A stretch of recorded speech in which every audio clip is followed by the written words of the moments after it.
I do think that the mind is time. I don't actually think that. I know that. And Mind is time. the Okay. body is timeless. Well, I think it's best to separate spirituality, Yeah. non-duality, and psychotherapy. It's not good to mix all these things together necessarily unless you already have a very stable non-dual foundation. It's very frightening for the person or for the mental structures because they've never been taught to face darkness, that heavier unconscious material. And so what will happen is that it'll actually disassociate from that, split off from it. Yeah, which it's actually already done. It's done that through its life, but now in awakening, it has the option to integrate it or to continue disassociating. Most people will turn into this is not me and this is not I, which in a way, that's one part of non-duality. But the second half of that is, so that's the nothing version of non-duality. But everything comes in twos, actually. That's what non-duality actually is. So now we have the everything version of it. That's not me, but that also is me. That's where integration happens. And that's where you can have people who are suspended in a non-dual no thing for years and having extraordinary energetic imbalances. I closed the door and I thought, before I tell him what I think, I'm just going to sit here and feel what just happened. And I sat down and it was like, it's the kind of anger where it was like really coming out of me. Like I was so mad. It was not pleasant. My partner would look at me all the time thinking, you're crazy. Like you were literally like, you need help. And I did, but something in him knew that this was a very special shift and that we were both participating in it, not just me.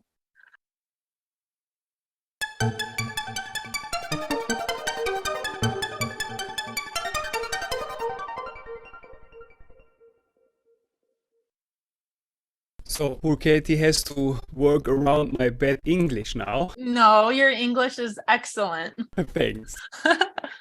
I used Maybe to we, be yeah. I used to be an English teacher. No. Yeah. This is really funny. My mother was an English teacher. ESL. Yeah. Yeah, it's funny because the grammar that I taught, it's not really how we speak here in America. So all my students, like they actually knew the English better than I did. No. I was like, well, yes, grammatically that's correct, but that's not really how we talk here. But Wow. I know. I don't know really where to start. I saw so much connection with spirituality and now more psychosomatic stuff and traumatic stuff. And I saw some of your interviews also. The one with a Ford. woman, she was working as a musician Yeah. in this music studio or something. Yeah. And this is how I came to your channel. And also, I would like to mention the first time I saw you, or your channel maybe, um, is when you took a cup of tea, you sat down on the couch, and I think it's some years ago, and I was so, yeah, this may be, but you made some really, this was some specialty or something. Oh, yeah. I remember. Yeah, you made some Mm-hmm. self-made or so. Mm-hmm. Yeah. And but I also already I'm not a coffee drinker. I love Mm. tea, like Mm-hmm. maybe like you, because coffee like freaks me out, and tea is like Yeah, it does. Coffee, I do both. okay. I do. I used to not, but my husband drinks a lot of coffee, a lot. And so it just naturally happened to where I just do both. There is no way around this then. I know. But sometimes I'll stop, like randomly, I'll wake up in the morning and just stop coffee for like 3 months. And then I want it again. So it just depends. Yeah. So we have Katie from Arizona. Arizona, yes. Traditionally, I love to start with a biography. Don't Okay. know if that's cool with you. Yeah, sure. So you were born in I was born in Poland, and then we moved Europe. to California, San Diego. At which age? That's a good question. I think I was maybe 10 years old, and then I actually grew up in San Diego Mm. and left the city, probably right around the time like of, when this awakening started really shifting and moving. And there was just, it happened very naturally. It wasn't like, oh, I got to get out, I got to go to the desert, I got to go to the mountains. It was just like that fell away, my jobs just, it all very naturally wasn't in resonance anymore. There wasn't too much, and it happened all very quick, Very quick. And and yeah. yeah, and and now it just And there you is what it stayed. is. There And you here didn't come here I back to the stay. city. Well, no, I haven't gone back to the city, but we also lived in Colorado Yeah. and in the Rocky Mountains. So I Yeah. definitely feel very much drawn to the wild places, the empty spaces, kind of those open Wow. Oh, I love that. open areas. Yeah. Yeah. Well, so I'm a blogger, and basically spiritual shifts is kind of about 7 years of witnessing the energy shifts in my body or in consciousness as a whole, which is this body. So, and really that blog is such a sacred place for me because it's a recording of, the earth shaking shifts that I had no idea what was going on when I was going through them. I mean, I even can sometimes look back through the years at some of those videos, and I had no effing clue what was going on. I accidentally found non-duality after almost a decade of heavy, heavy spiritual seeking that led to kind of a disidentification with thought one very surprising evening where it just kind of, did that. And then it eventually fused kind of back into the personality structure, but the personality structure had at that point been permanently shifted in a very disorienting way. And I continued to blog through that, just because back in the day, I think I wanted to tie, some sort of maybe business idea to it, maybe leading yoga or retreats or some of the more spiritual stuff I was into at the time. But after a while, it just became very obvious that this was just a very pure witnessing, and that the more I tried to make anything out of it or push it into any direction, the more dysfunctional and disconnected it felt, which is so against what, I wanted to be sharing, which is extreme intimacy, ultimately.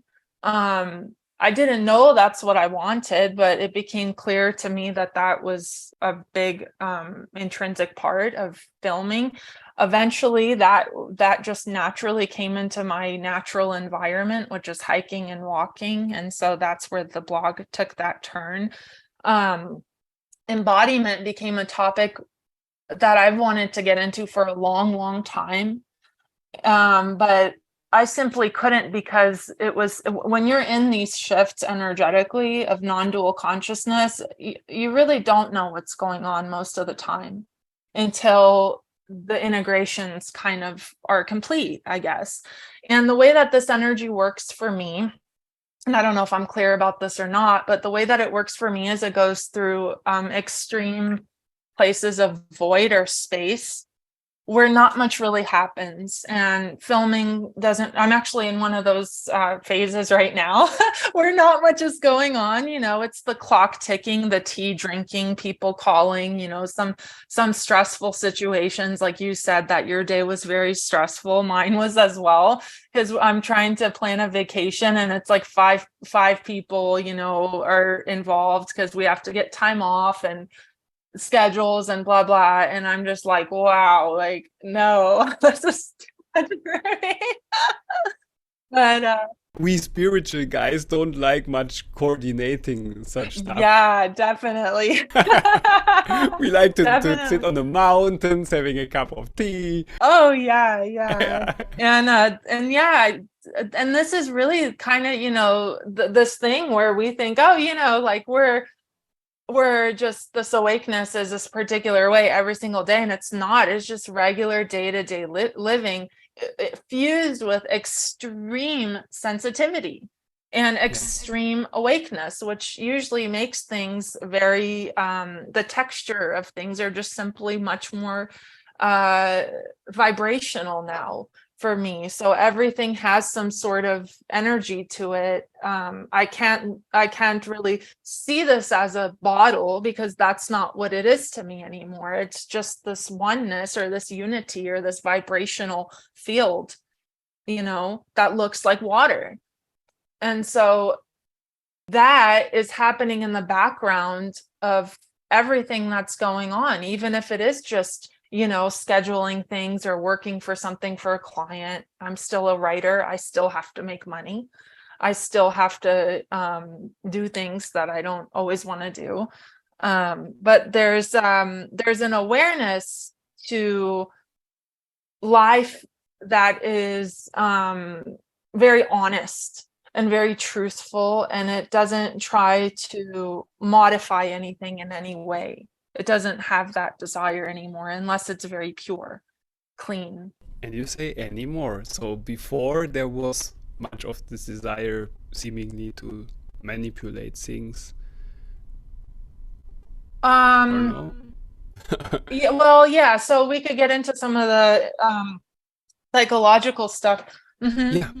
this would be very good to have Yeah. some, maybe, which person from my ego perspective. The question would be, what person were you before the shift?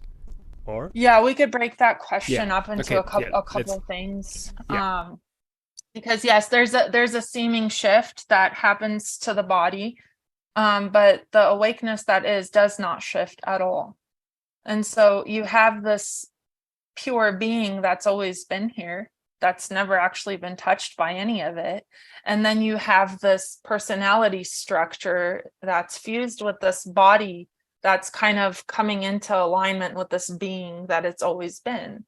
And so what happens when it comes into this kind of alignment, meaning that there's an awake being now, not just being sleeping, but there's an awakeness that's aware of life as it is now without dreaming still happening, but it itself is not dreaming.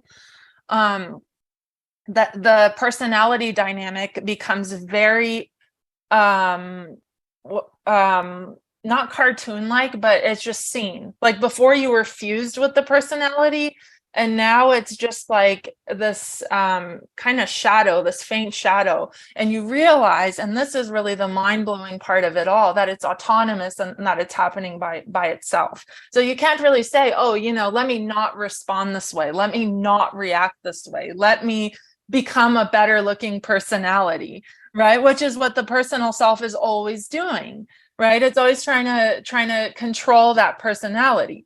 So when that personality kind of initially gets disidentified from, a lot of its seeming imbalances or dysfunctions also become very clear.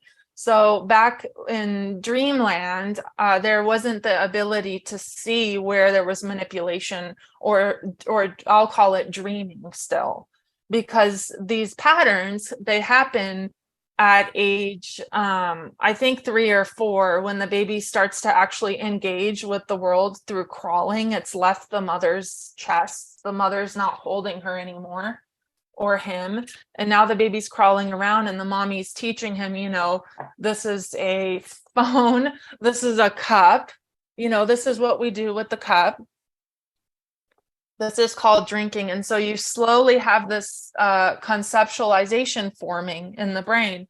Then the child gets older and it starts to have a sense of self, right? But the most phenomenal thing about this growth process is that the baby's actually learning about the world through the responses that the parents are having to it. So it's developing its sense of self based on what mother looks like when she sees you. So if mother looks at you and she's happy and loving and she says, happy, you know, beautiful baby, good job, then that sense of self will continue to develop a positive self-reflection, right? Absolutely, according to what we learn in the classical, like also Yes. psychoanalytic psychology. Right, exactly. Yeah. And then you have that conditioning happening simultaneously with that when the baby actually does, or at this point, the toddler, we could say, actually does develop its own preferences of this is what I want as baby. You know, I want the ice cream cone. And then pain and pleasure gets programmed around that time. Right. And so you have simultaneously this sense of will developing where the baby's saying, no, you know, I want to go play. This is what I want. And the mommy says, no, it's time for nap time, right? And so we're learning there right then and there to modify our desires and our behaviors. So awakening is the reversal of that whole process. And then in addition to that, it's the opening to the collective shadow, which is very Jungian in my understanding of it, but also my experience. Super interesting. Yeah. Yeah. So once the personality kind of resolves itself, we tap into something that Jung would have called the collective unconscious, which many of us already know about. But in that realm, it's really the dream realm where we relate to one another through images. And so the psyche, independently of you or I or anything, has intrinsically in it this archetypal kind of understanding of life. And it's very primal in a sense. It's also been very socialized in consciousness. As consciousness has evolved, the psyche has developed more and more refined characteristics to it. So you end up with dynamics like victim, perpetrator, wife, husband, teacher, student, and their relational dynamics that are implemented in the psyche for the purpose of, in one way, psychological survival or psychological evolution. So that starts to get reversed.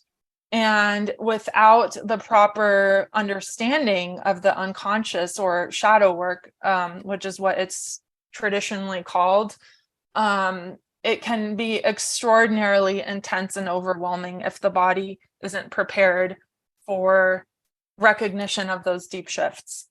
There we are getting to a point I not yet I couldn't discuss that because I felt like there are, yeah, every, let's say, person I interviewed who has non-dual experiences of some kind has different experiences, and your experience is very unique until now for me because you have like covered this field of sensitivity for this kind of stuff, which is not, I think it's not covered that much, and I'm desperately searching for it. Yeah, because people will disassociate from it because when it starts to happen to you, it's very frightening for the person or for the mental structures because they've never been taught to face darkness or to face, you know, that heavier unconscious material. And so what will happen is that it'll actually disassociate from that, split off from it.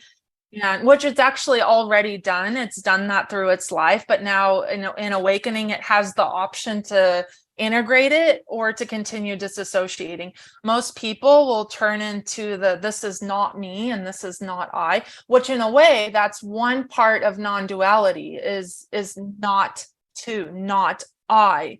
But the second half of that is, so that's the nothing version of non-duality, but but everything comes in twos. Actually, that's what non-duality actually is. So now we have the everything version of it. It's that's not me, but that also is me.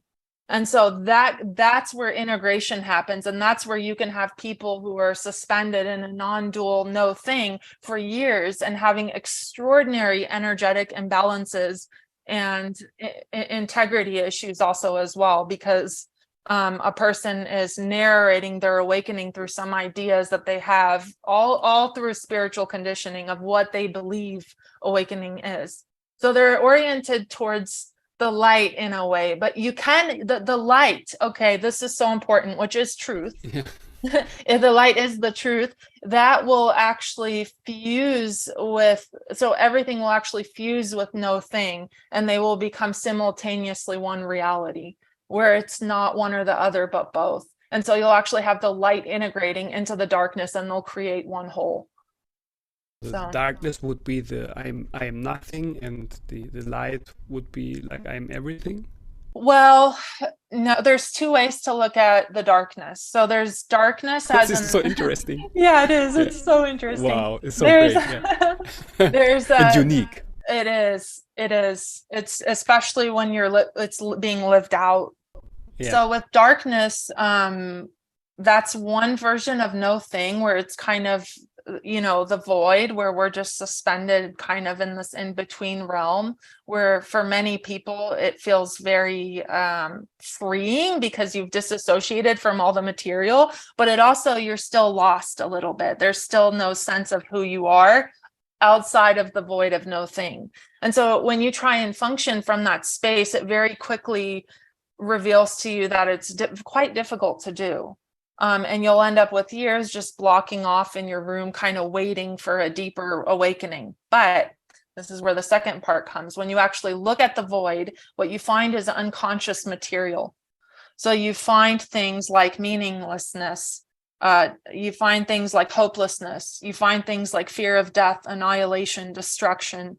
You find things like anger and rage, hatred, isolation, abandonment, loneliness. So that's all material that we've set aside because it's very painful to look at. It's very painful to embody. It's very painful to live. And so what will happen at a certain point is there will be a deep, deep calling for that material to arise and to become integrated. And at that point, many people will turn to more spirituality or more non-duality to try and avoid that, or to say, oh, well, that's not non-duality. Non-duality is supposed to look really good. This doesn't look good at all. Right? Like, no. Yeah. And so when we let that in on a very personal, embodied level, meaning that I'm not sitting here telling my husband he's an idiot and an asshole. I'm sitting here feeling the energy in my body, living it. Because that's projection. That's a form of disassociation. If I make you the bad person and I project that shadow material onto you, what I'm doing is I'm disowning it again. And so you end up with cycles of that. Or you can also have it, I don't know what it's called, but when it keeps creating the other, and it keeps separation alive. It keeps putting that material onto the world. Trump, he's so great or he's so bad. Hitler, Putin, they're so good or bad. So it's that own calling of that own inner darkness that we must return to. And that is the embodiment. So we think, that we have to embody the light and be a kind person, be a loving person, be a peaceful person. That's the biggest lie we've been told. We're supposed to feel the dark before we can feel the light, because that's what's been disassociated from. I guessed so. I always Yeah. guessed. Yeah. Yeah, But if you that's don't me. feel safe and you don't feel like, that's why it's so important to remain connected to that ultimate inner self, capital S. And it's much easier for somebody who has disidentified from thought to do this work, because there's already some idea of self as not that, right? And so eventually what happens is that gets integrated into self as self and through self, not through Kate, not through the personal I. Could we have some examples from your life, combining it even with the biography, or Sure. Sure. because I remember that this is something recent that happened with my husband. He was doing the laundry, and I went in the room, and I won't go into detail, but he was doing something I had asked him not to do. For my reasons, why I didn't want something done. And and he kept doing it. And I remember just standing there, and I could feel this anger, like I could feel the words coming up, the things I wanted to say. I wanted to yell. I wanted to tell him, how stupid he was. I want I wanted to tell him the truth. And which usually I actually will. So, and I remember looking. Sorry, but it's some kind of truth, I would say, because that's what you are feeling now. No? There is a drive to tell it. Yes, Oh, okay. yes, but it's a very limited version of truth. It's kind of the personality's truth. It's not really truth. And in that moment, I remember just feeling, this, like, I mean, the anger was like in my hands, it was like in my brain and my body. And I was like, I really wanted to like get into it with him, like, I told you 10 times not to do this, and I remember I went in the room, I closed the door, and I thought, before I tell him what I think, I'm just going to sit here and feel what just happened. And I sat down, and it was like, it's the kind of anger where it was like really coming out of me. Like I was so mad. And I closed my eyes, and I just could feel this electricity going through my whole body. And it was not pleasant. It was very unpleasant. It was like, I can't breathe. My stomach is tied in so many knots that I think I'm going to get a stomach ache soon. I could feel my headache creeping up. And I remember just closing my eyes and saying, 10 minutes, Kate, 10 minutes. Just sit with this for 10 minutes. After 10 minutes, I fell asleep on that, in that. I just was tired. I don't know what happened. I just fell asleep. I woke up in the morning, and I had, Alex, so much energy running through my body, like positive, good energy, like healing energy. Like I felt like, like, woohoo, it's a new day. Let's go enjoy ourselves, blah, blah.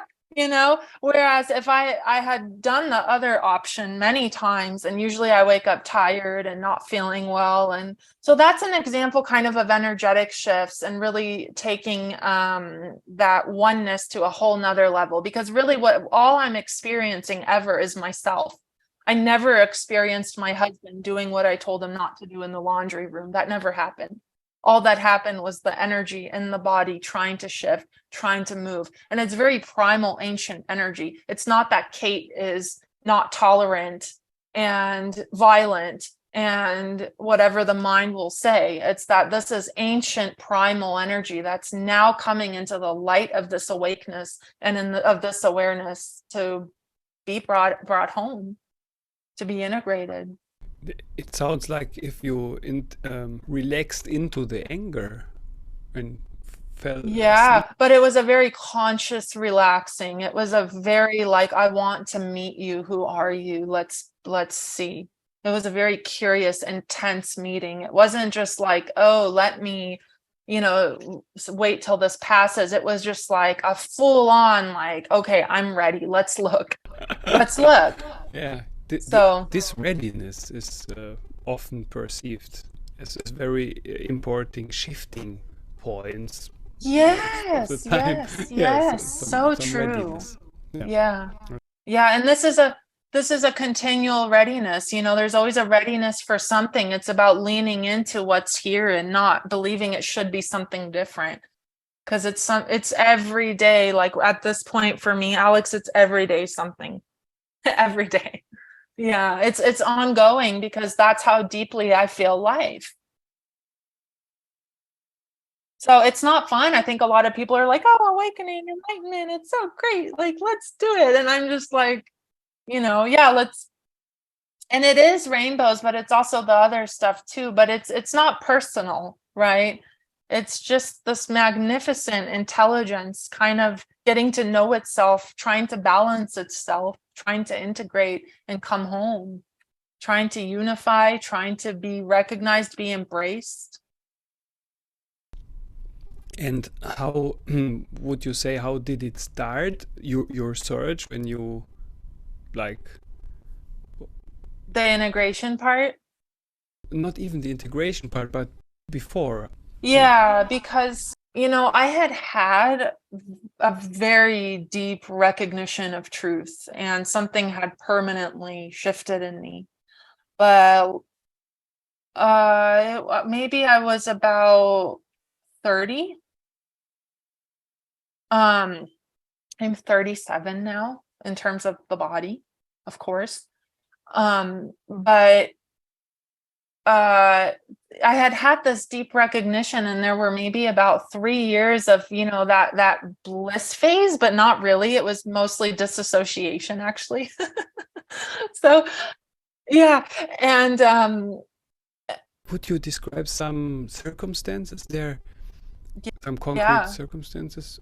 But only yeah, if it's okay. I don't want to dig into any yeah. No, biography. no, it's Yeah. it's definitely applicable in terms of what we're talking about, because 3 or 4 years into it, I started thinking, I really don't feel better. I feel awake and I feel conscious, but something still feels um like it hurts, something still feels like it wants to be seen, something still feels incomplete, something still feels incomplete.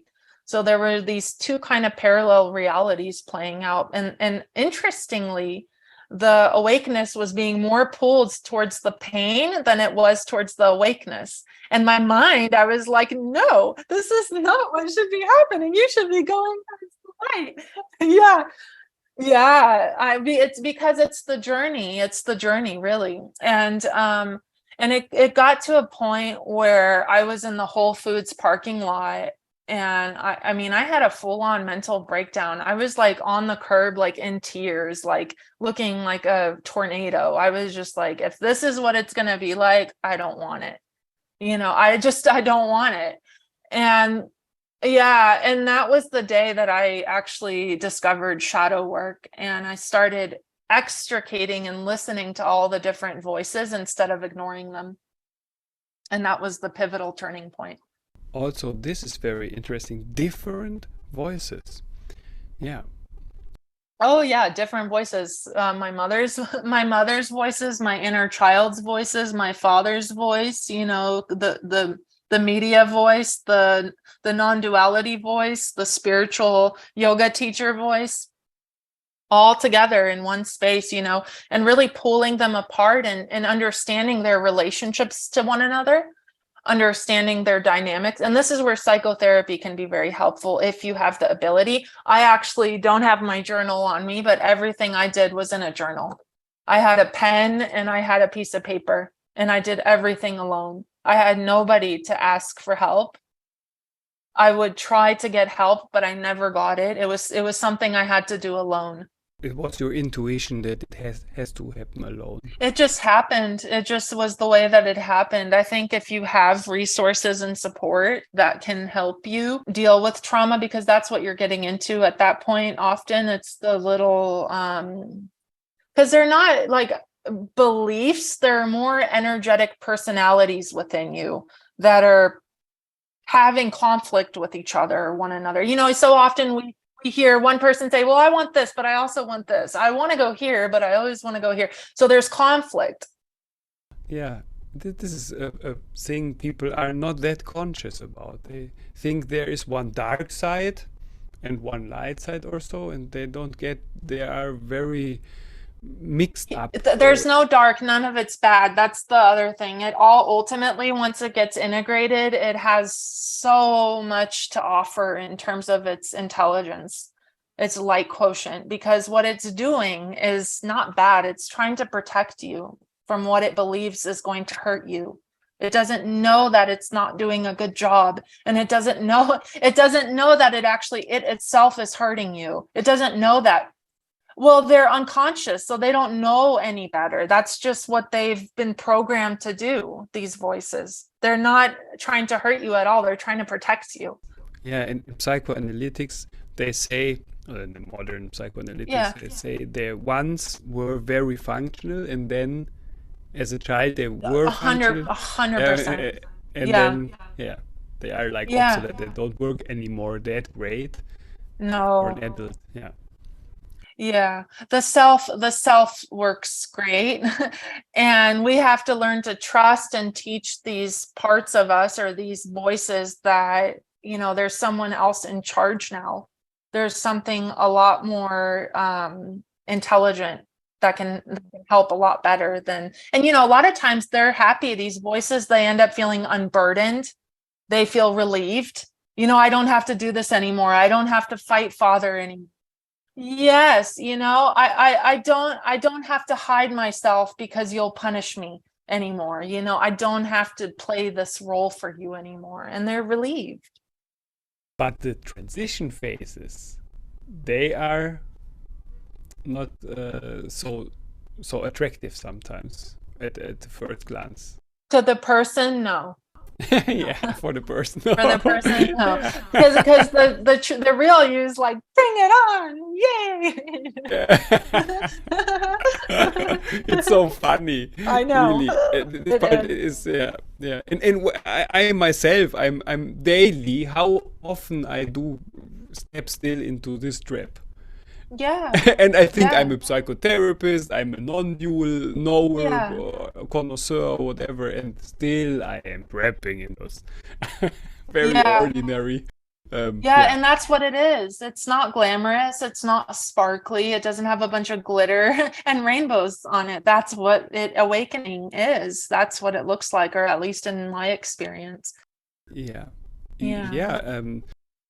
Sometimes I perceive people who seem like stabilized somehow, but something looks off. Something looks like Shadow. still. Yeah, and this shadow is so dissociated Yeah. that they even superficially look, make a very relaxed impression. Yeah, something should feel real. Something should feel real. And usually what feels real feels a bunch of different things. It doesn't feel, I mean, I feel like if you have questions about something, then that's a good indicator that something may not quite be aligned all the way. And that's okay, because everybody's at a different level and eating different medicine. So it's okay. Also in Yeah. the spiritual sector and the non-dual sector also is you have many words there. Yeah. Well, I think it's best to separate spirituality, non-duality, and psychotherapy or psychoanalytic work, because eventually they are not separate. They are simultaneously appearing as one thing, because we are all those levels, all those layers, here now. But sometimes, especially if you're getting involved in non-duality, it's not good to mix all these things together necessarily, unless you already have a very stable non-dual foundation. Of course. Yeah. Yeah. You would have to see through these concepts and understand, seeing through them before you can get rid of them. You have to live them. They have to be lived experiences. Yeah. Makes much sense. I didn't have any experiences. What I did have is I had some like traumatic experiences taking drugs. And I didn't even take those psychedelics. It was just peace a little bit here and there. But I freaked out Yeah. when in my youth. So So that's trauma. So that'll actually go and embed itself in the cellular memory. And eventually what will happen is that consciousness will try and clear that. So it'll try and bring that out of you, and it'll keep coming up like in dreams or through repulsion to drugs or to, aspects of that consciousness that did experience that at that timeline at that time. And so what will happen is that because that was a legitimate trauma, that it'll come and try to get light or get awareness so that it can clean and clear. Yeah. Doing these interviews is still part of this cleaning process in a Sure. sense. Yeah. And it's so great. Yeah. And here with you, I feel also some very earthy and calm energy. Oh, thank you, Alex. Yeah, with not also in your videos, but now Oh.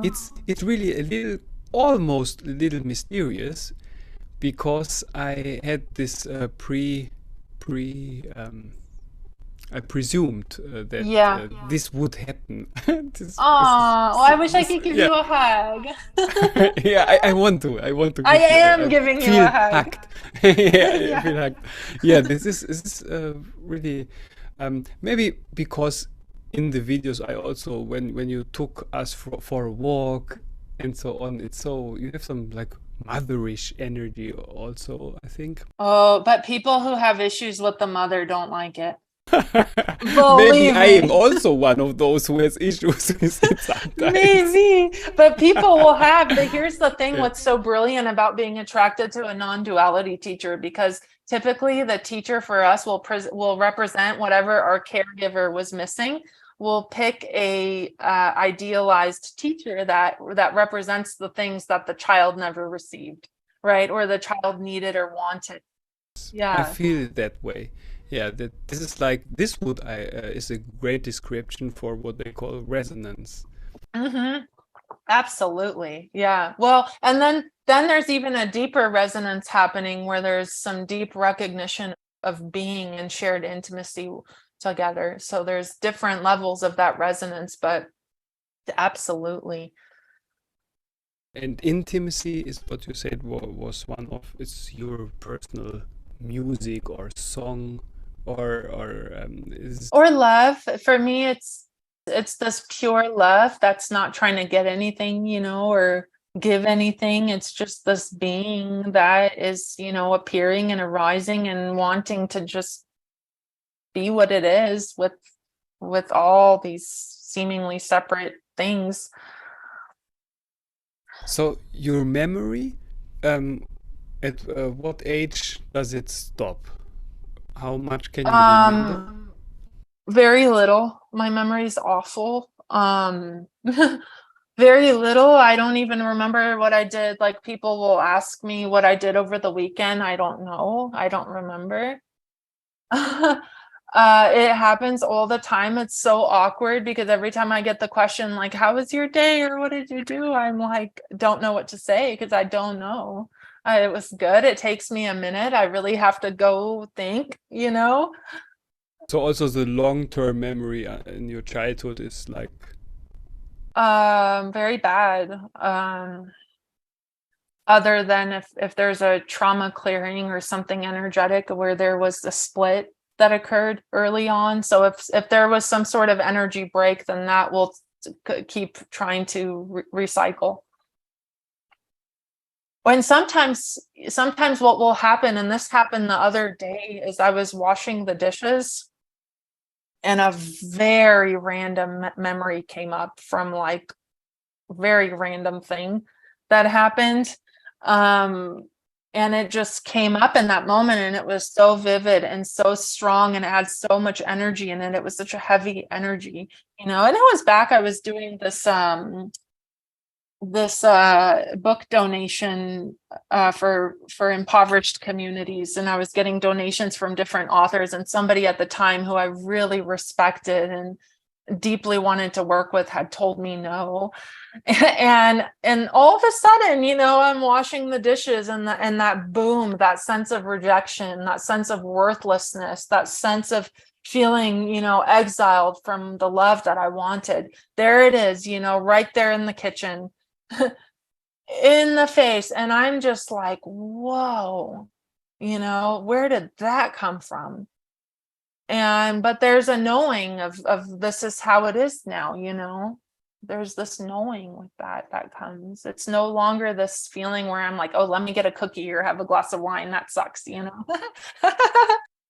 I unfortunately, or I'm still in this kind of Oh yeah, a little that's bit. okay. Yeah, I'm still taking here my zip off. Oh yeah, that's all right. I mean, it has no version though. Like, it just does what it does, whatever it thinks is suitable. There's no right or wrong way to do this. There's not. I think during the last videos you started talking about more of embodiment, or did I get it wrong? Yeah. Like, yeah, like it gets more important now. Hmm.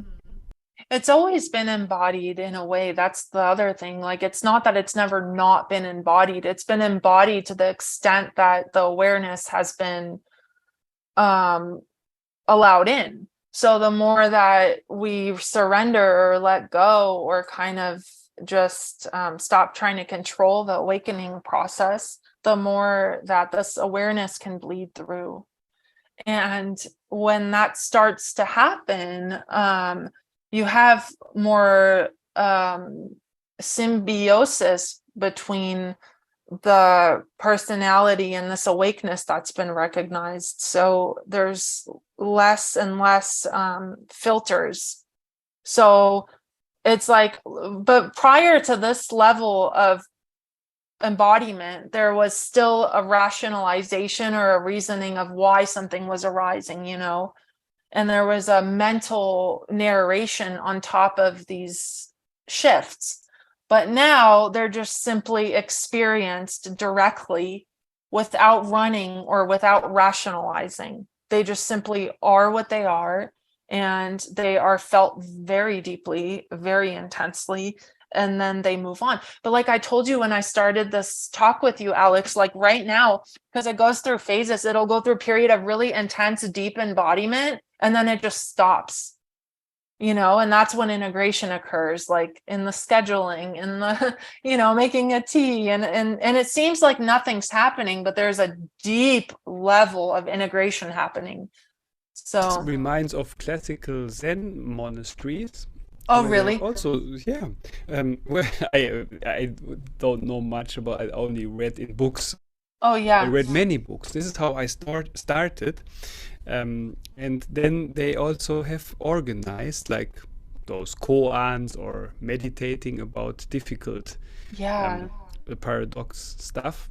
And but the most important thing is not the meditating about these koans, but more important is washing the dishes and doing the garden and all that stuff. This is where it's like when you go to a fitness and you make some muscle workout, and Yeah. then when you sleep and when you rest, this is where the muscles grow. Yeah, it's troublesome though, because a lot of people who get to a certain level of their awakening, all that energy is actually being used for internal shifts. And so it's very difficult to get up and do anything. Some people will go for years with like no motivation at all to even garden or do the things they used to love to do. It's hard because you're almost like your hands are tied and you have to go through this composting, whether or not you like it. Uh,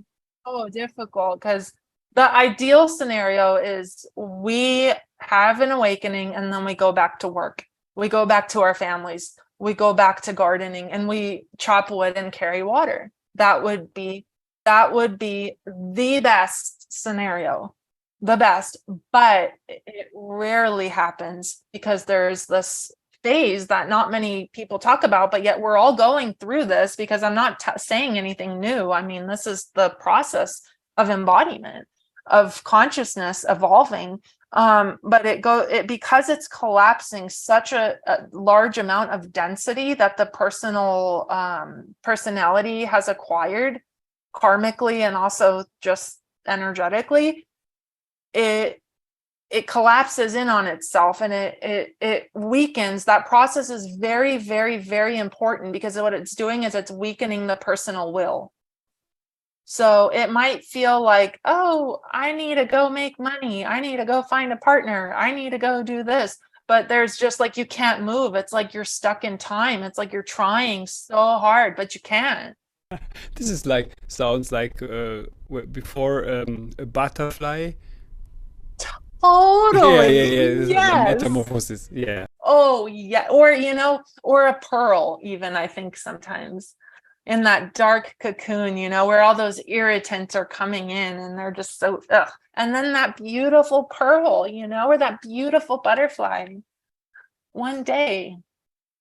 This is where I think where old cultures, in part, they had so much. This is what I miss today, and from my view as psychotherapeutic view, Yeah, it's a pity for me that the society doesn't contain this, like in those old cultures I know. where those processes were perfectly respected, Yeah, contained.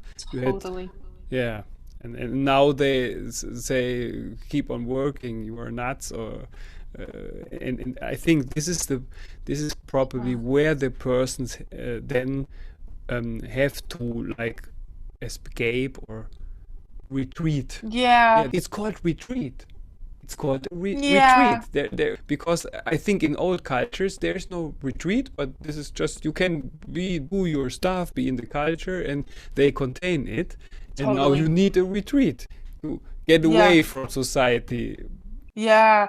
Oh gosh, going through this is so you're so sensitive when you're going through it that I think retreat and solitude is so helpful and so useful because it's so intense. But yeah, back in the day they had not just ceremonies and they had mentors or guides or elders that would carry people through these processes, and we had community. We had the ability to relate to one another and be held in a sacred container, a space. And now we really, in our today's world, have to create that for ourselves somehow, because when we don't feel safe to go through this process, we'll get stuck and it can be very difficult. But the other thing is like what that awakening is lining you up to harmony. And so ultimately these, if you're in a violent situation or in an abusive situation or in a harsh situation, that'll naturally, it will just not fit very well. It'll start to shift, and we have to learn to let go, because this is a letting go process, not a holding on process. Thankfully, one thing that I'm so happy about is that we can talk about this, over a cup of tea and not hide from this anymore. And it's not some secret thing we do in private anymore. I did that. This is so great. Yeah. It is. I did that for so long. I was so embarrassed of what Oh was yeah. Oh happening yeah. to me. I was ashamed and I was so scared. I had no idea what was going on. I was in a relationship this whole time from 30 onward with the same person.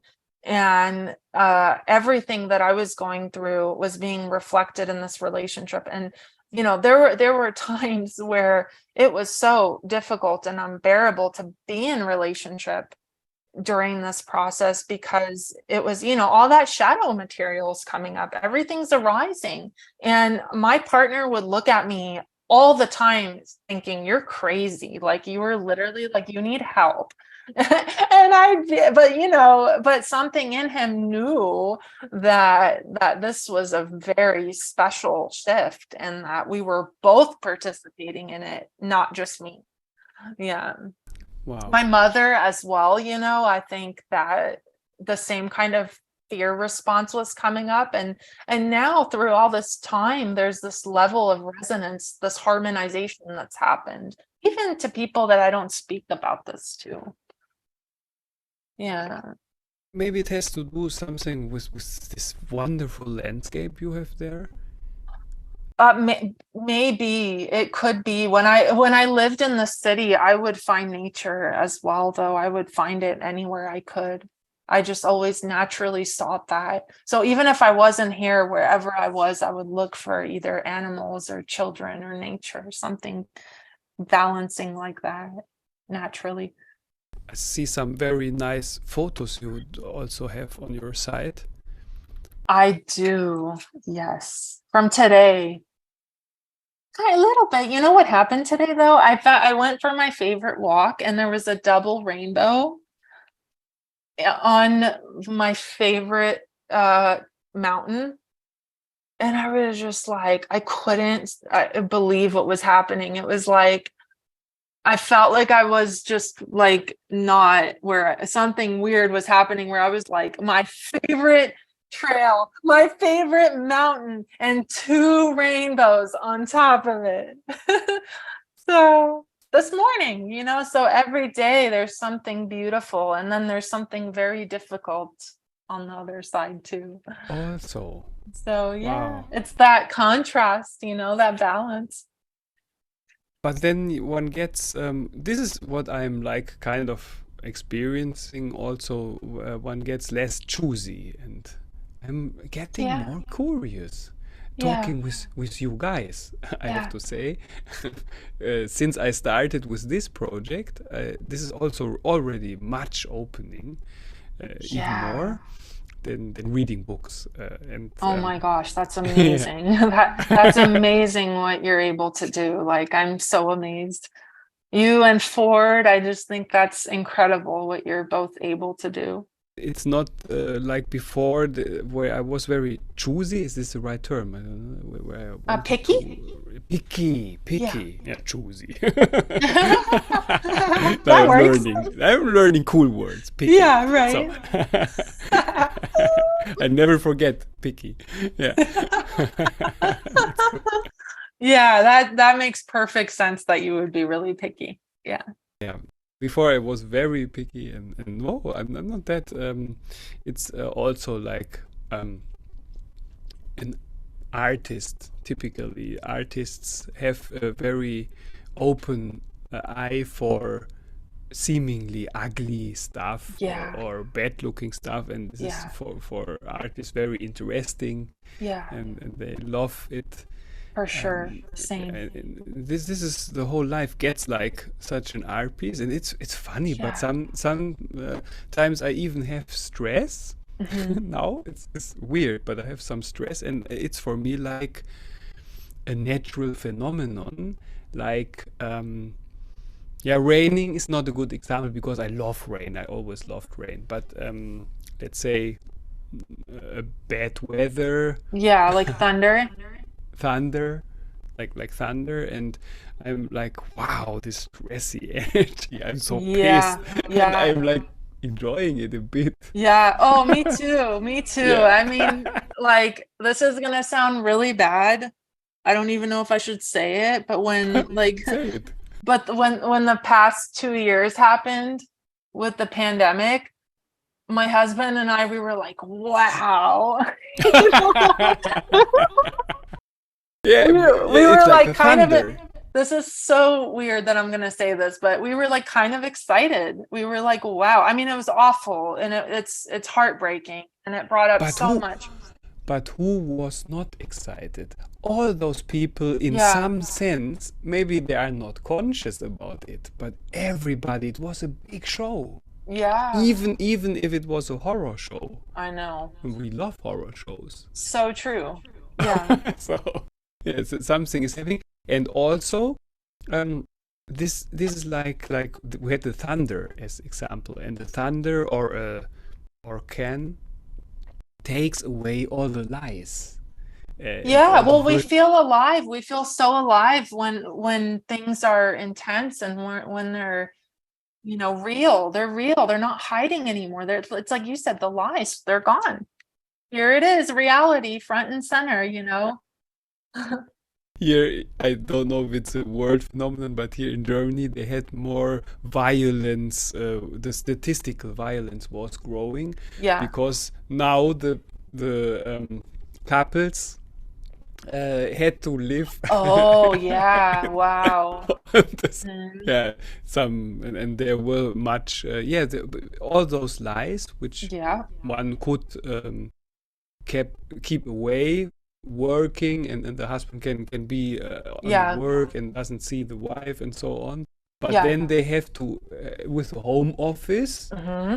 they were like forced together, and Yeah. or they get better or they separate maybe, because Yeah. but they cannot keep on with a lie. No, they can't. And this is what's brilliant is it's actually not that I'm awakening or you're awakening, but consciousness itself, not localized to time and space, is awakening. So it's not that I've had enlightenment or you've had it. It's actually happening everywhere as everything. So it's not personal. Yeah, but my ego still stubbornly keeps on with, but I'm not enlightened Well, yet. it's happening through you, right? Because that world, that pandemic is you. You're just Wow, this is so experiencing great. yourself. Yeah. Yeah. Also, um, before, I don't know if you also experienced something like that. Before, I were more afraid of death. And now there happened something which seemingly had to do nothing with the non-dual stuff, but as a therapist, I started to worry about other people, and this is like very great Stressful. transformation. Yeah, stressful at maybe it's stressful at the beginning. Of course, it's at the beginning it's stressful, but afterwards you get like less egoistic, and then suddenly there is some new quality arising, where when I see the world is fine, then I can say, okay, I can die. It's a Yeah. little exaggerated now, no? Yeah. But it's more a feeling like, okay, the world is great. I see a couple who is lucky, or they are in love, and then I am, instead of being envious, which I would be before, now it's like, oh cool, there is love. Yeah. I'm single, but there does love exist, and this makes the day nicer or something. Yeah. This is Yeah. an interesting shift. Oh, that's so beautiful. All of that is so beautiful. So Yeah. beautiful, yeah. It's really this sentient quality of this inner knowing of who you are permeating, your eyesight, everything you're looking at. This quality of eternal life. And when people are looking at animals or in nature, then most people can sense it already. Yeah. Or many people can be, oh, they see some sheep, and they see how they are eating the grass, and they are like lucky for the existence, just Totally. celebrating it, just being Totally. lucky. Yeah, you can feel this luck, and it makes no sense really to be lucky seeing sheep eating grass, but you are But it lucky. is. Yeah, I know. Yeah. And this is something where many people can then see nature and be happy, or see little baby. And YouTube is full of the most successful videos are little baby cats or something, and then Yeah. everybody can feel lucky. Yeah. But when it gets to be lucky about other humans, about other couples, then you don't have so much people. Yeah. Or at least I was not one of them, because I was like, oh, and I am miserable, and they are lucky. That's unfair. Yeah. So, Yeah. and then there with the non-duality or whatever, or all life, better term would be life, brought to me like this opening, and then since you grasp this kind of luck, this not picky luck, and this being to be lucky for no Yeah. reason, or for other people, or Yeah. so, then you don't want to return to stupidness. No. Right? Yeah, and it cannot return once it Not starts. even. Once it reaches a certain threshold, it really is just going to expand more and more into that unity and that oneness and that It feels like non-separateness. that. Yeah, it can't go back. You sometimes wish it would go back, but there's no way. Sometimes one would wish. I heard some spiritual guys who sometimes are like, they want to have this primitive, simple life, Yeah. whilst they are in a complicated transition or something, and then Yeah. it's not available, seemingly, because you are in this transformation process. Right. Isn't What that I funny? Yeah, this it's really it's just and what I like is now, I think especially because I'm searching for that kind of energy which is missing, especially with these interviews. This is this is my compass, how I am selecting. And this is my second interview. So you're basically following that what you're resonating with, that you feel like harmonizes with your own inner truth. And not even only that, but also, this is totally true, of course, what I am resonating, but also I am searching through the eyes of a psychotherapist, Mm-hmm. in the search of what people do need even Mm-hmm. more. And then Yeah. sometimes probably from, but I'm less picky because before I only wanted the highest gurus, of course. I didn't want to listen to those. I was very picky there. Yeah. Who was supposed the highest truth and only the best communication or something.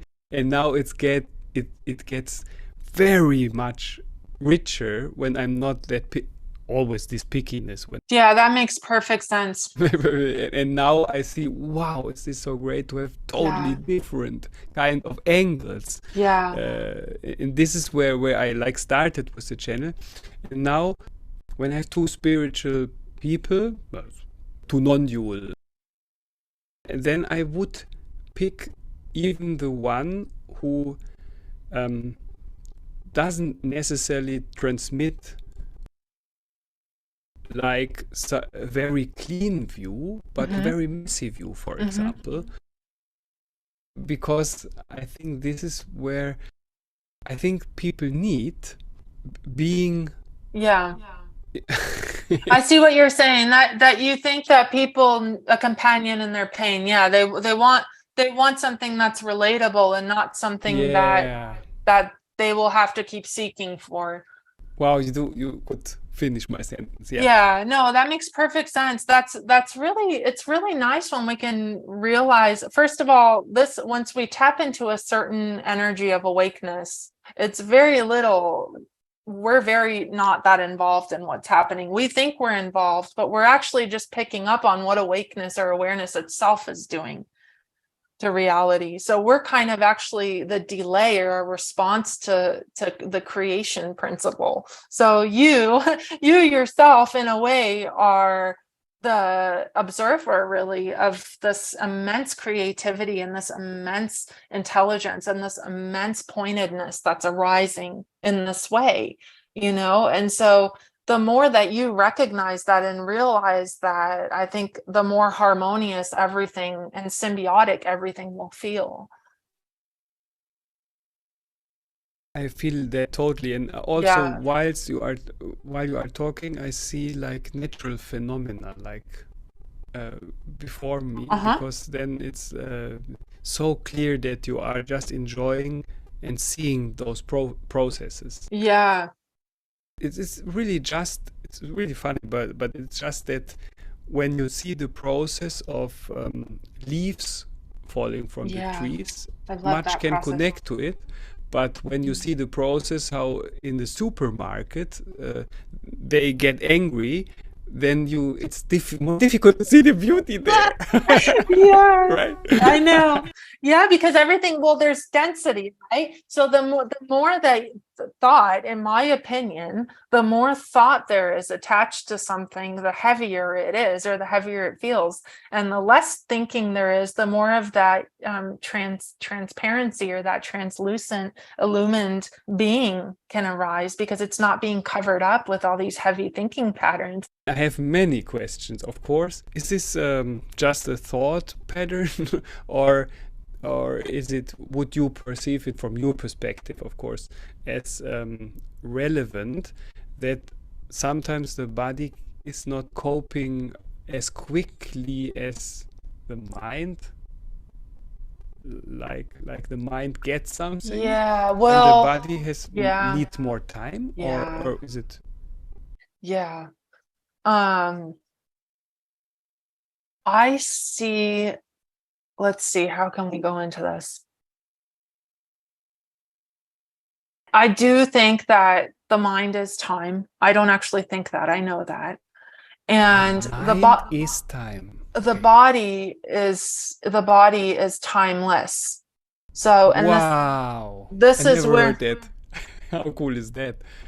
yeah. And so what happens is that this body is the only place where you can have the here and now.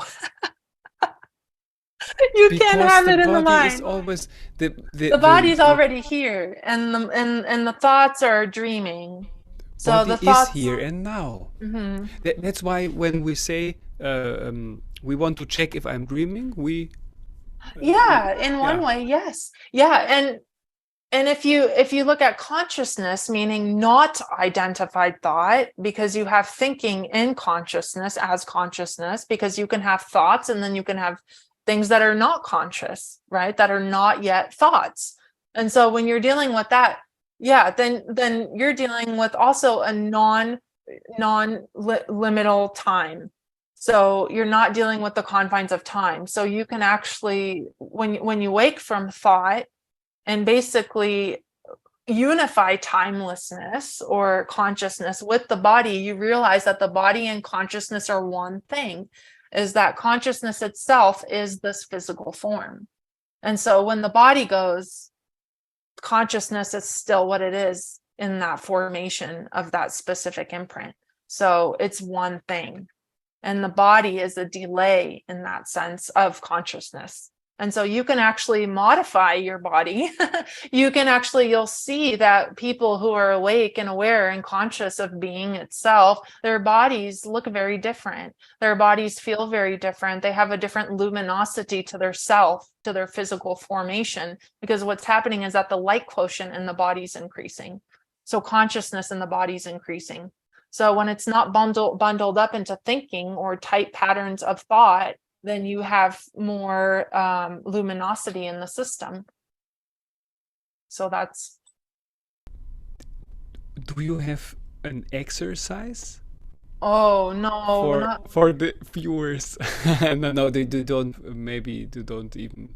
I think the exercise is the knowing who you really are, that truth of being and that deep interconnectedness to your truth of presence and being. And that's if there were a practice, it would probably be that. But even practicing that is not possible because, like I told you at the beginning of the call, that the personality is autonomous. And so you can't have the thinking pattern trying to practice something because it's its own thing. It's going to do whatever it does.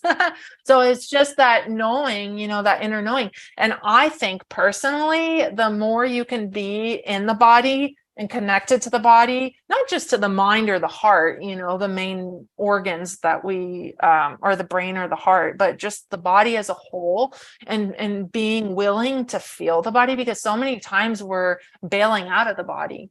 We're like, let me get that coffee. Let me get that wine. Let me go on that workout. Let me go do something, because I don't want to be here. I don't want to be here. So let me bounce in any way I can. Let me leave, please. And so that being and that presence is a continual return to the eternity that you are. Wow. It is pure trust in the process, Yeah. which Oh, is like yeah. celebrated by you. Pure knowing, just knowing. Yeah. That inner knowing. Great. And so there is the next thing is you will trip. Yes, that's the plan. I think we're gonna go up to Utah for a couple days, so that'll be very nice. I need a vacation very bad. You So, don't look like it. oh, well, I do more than I realize. Yeah, I know. Well, then I wish you a very great Thank vacation you. so that um, you come back with more of those great videos and energies you Oh, have thank on your you. website. And yeah, I'm looking forward. I think there will be continuation. Between you and I? Mhm. Yeah, of course. I want to tell you something real fast. There's a tree outside of the house here. It's so beautiful. It's so yellow because, all the leaves were just so gold and sparkly. And my husband and I, we were outside one day just walking around in the parking lot. And then we were like, wow, look at this tree. And we were like, wow. And we went up to this tree and we were literally like, we had our hands around this tree and we were like, it's so beautiful. We were looking up through the branches. We could see the stars because it was nighttime and the leaves were so yellow and we were just like blown away. And the next morning, he calls me because he was outside in the parking lot. He goes, "You're not going to believe this." And I said, "What?" He goes, "All the leaves are gone. They all dropped to the floor." Every single leaf. Yeah, well, not every single one, but like most of them. And we were just like blown away because he goes, maybe she just wanted to be appreciated before she dropped all of her leaves. And She I wanted said, to get some hugs. I said, This was maybe. all she wanted. Yeah, but it was just so beautiful, this interconnectedness with all of life, that sensitivity when we realize that everything's alive, everything's responding, everything has some sort of connection to us. And that's really the best part of all this. Last night, I heard that screen door slam. And a big yellow tractor come and took away my house. It took away my land. I said, don't it always seem to go? You don't know what you've got till it's gone. They paved paradise, put up a parking lot.